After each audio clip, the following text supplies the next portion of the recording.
आज का टॉपिक है, मोटिवेशनल टॉपिक है, डोरमेंट पावर्स। हमारा मस्तिष्क असीमित ऊर्जा का भंडार है। इसमें ये सब कुछ करने में सक्षम है, लेकिन हम मन में छिपी हुई शक्तियों को नहीं पहचानते। हम अपने दिमाग का 1% से 3% तक यूज करते हैं। बाकी 97% मस्तिष्क का उपयोग नहीं होता है, वो सोई हुई अवस्था में पड़ा होता है।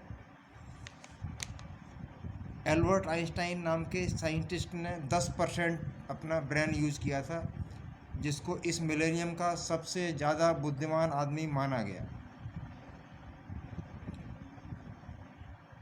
आप भी अध्ययन करके अपने मस्तिष्क की क्षमता बढ़ाकर अनूठे कार्य कर सकते हैं।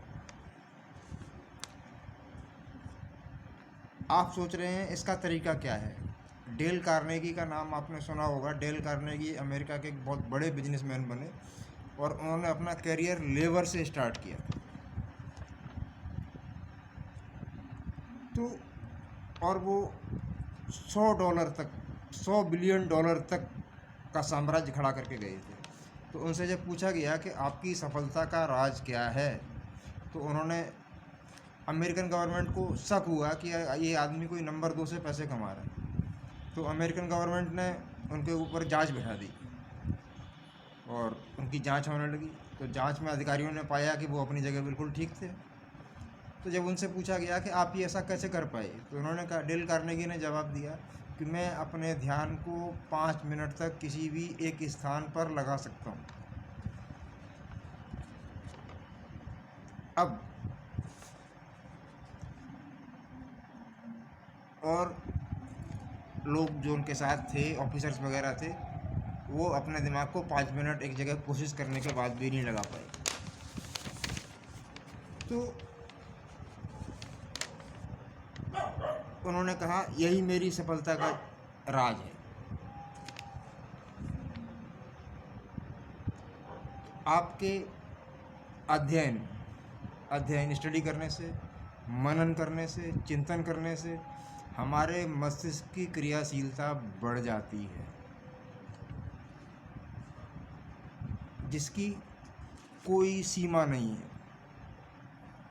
ठीक है। विवेकानंद घंटों में किताब पढ़ लेते थे, तो हम लोगों को पढ़ने में वर्षों लग जाते हैं। मैं भी विवेकानंद नहीं हूँ कि बड़ी बड़ी बातें करूँ आपसे, लेकिन पढ़ लेते थे क्योंकि उनका कंसंट्रेशन लेवल, उनका ध्यान की शक्ति उस लेवल की थी।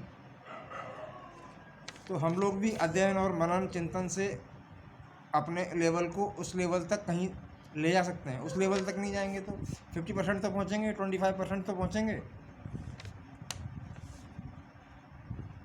इस मस्तिष्क की क्रियाशीलता की कोई सीमा नहीं है।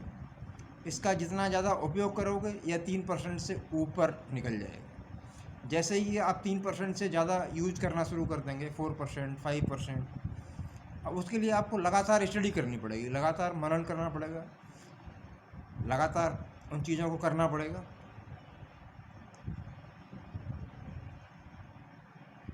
तो स्वामी विवेकानंद ने ध्यान के द्वारा अपनी मानसिक शक्ति को जागृत कर कितने चमत्कार करके दिखाए थे। पूरा विश्व इस बात का प्रमाण है। जैसे जैसे आप में पूर्ण ध्यान करने की क्षमता जागृत होती जाएगी, आप सीमित से असीमित की तरफ जाते जाएंगे, लिमिटेड से अनलिमिटेड की तरफ जाते जाएंगे।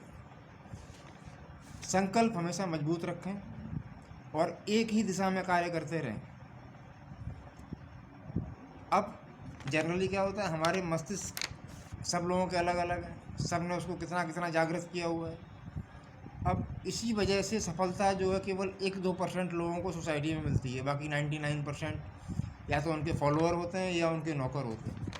कि जो लीडर है उसकी मानसिक क्षमता आपसे कहीं ज़्यादा है, उसका अध्ययन आपसे कहीं ज़्यादा है। तो बस बार बार अध्ययन करके, बुक्स पढ़ के, अगर आप स्टूडेंट्स हैं तो मैथ्स के लॉजिकल सम करके, अगर आप फिजिक्स के स्टूडेंट्स हैं तो लॉजिकल थ्योरीज पढ़ के, केमिस्ट्री के स्टूडेंट हैं तो केमिस्ट्री के कॉम्बिनेशंस बार बार करके, बायो के स्टूडेंट हैं तो उस फील्ड में बार बार उस चीज़ को रिपीट करना है। रिपीट करने से क्या होता है, आप में धीरे धीरे ध्यान की शक्ति जागृत हो जाती है उस फील्ड में। तो उस फील्ड की नॉलेज आपको अपने आप बढ़ने लगती है, और ब्रेन पावर केवल यूज करने से ही बढ़ती है। यदि ब्रेन पावर को बढ़ाने का कोई तरीका आप जान सकते हैं तो मुझे, मेरा नंबर मैंने लिंक में व्हाट्सएप कर रखा है, उससे पूछ सकते हैं। अगर हम अपने इंडिया के प्राचीन गौरवशाली भारत को देखें तो हमारे यहाँ सबसे पहले कितने ऐतिहासिक पुरुष पैदा हुए हैं। अमेरिका वगैरह में तो साइंस कल की बात है, पतंजलि हमारे योगी थे, उन्होंने बहुत पहले ही कह दिया था कि, अमेरिका ने तो बाद में बताया कि इलेक्ट्रॉन, प्रोटॉन, न्यूट्रॉन होते हैं, लेकिन पतंजलि ने उस टाइम कह दिया था कि एटम के बीच में एक स्पेस है, यानी नेचर का स्पेस उन्होंने नाम दिया था, वो उसे साइंटिफिक नाम नहीं दे पाए। तो भारत में क्या है कि हम हर चीज़ को धर्म से जोड़ लेते हैं, लेकिन पतंजलि उस चीज़ के साइंटिफिक एविडेंस नहीं दे पाए, और बाद में अमेरिकन लोगों ने या और लोगों ने रिसर्च करके उसके साइंटिफिक एविडेंस दे दिए। तो भारत ने पुराने समय में जितने ऐतिहासिक पुरुष पैदा किए थे, जिनको सारे वेद याद होते थे, सारी ऋचाएँ याद होती थी, उपनिषद याद होते थे, पेज बाई पेज याद होते थे, तो था क्या कि सबसे पहले उनको गुरुकुल सिस्टम के द्वारा मेडिटेशन के माध्यम से सारे ग्रंथ याद कराए जाते थे, उसके बाद ही वो दुनिया में प्रवेश करते थे। अब बिल्कुल उल्टा हो रहा है कि बच्चों के माइंड इतने डाइवर्टेड हैं डिफरेंट डायरेक्शन में। हमारे साथ भी ऐसा ही रहा है, क्योंकि गाइडेंस नहीं थी, लेकिन हमें जो गाइडेंस नहीं मिली वो हम आप लोगों को देना चाहते हैं। तो माइंड को इतना डाइवर्ट करता है, तो सबसे पहले माइंड को फोकस करें, एक दिशा में लगाएं, और धीरे धीरे आप देखेंगे कि आप सफलता इतनी प्राप्त करेंगे जो आपने सोचा भी नहीं होगा, बशर्ते कि आपकी दिशा बिल्कुल ठीक होनी चाहिए। तो धीरे धीरे आपका जो मन नहीं लगता है पढ़ाई में जैसे, तो मानसिक नियंत्रण भी आएगा, और बहुत सारे मानसिक चमत्कार भी होंगे, जिनकी सबसे पहले आप अध्ययन करिए। बुक्स पढ़ने से, अध्ययन करने से, पजल सॉल्व करने से, लॉजिकल चीज़ें सोचने से हमेशा आपका दिमाग बढ़ता है।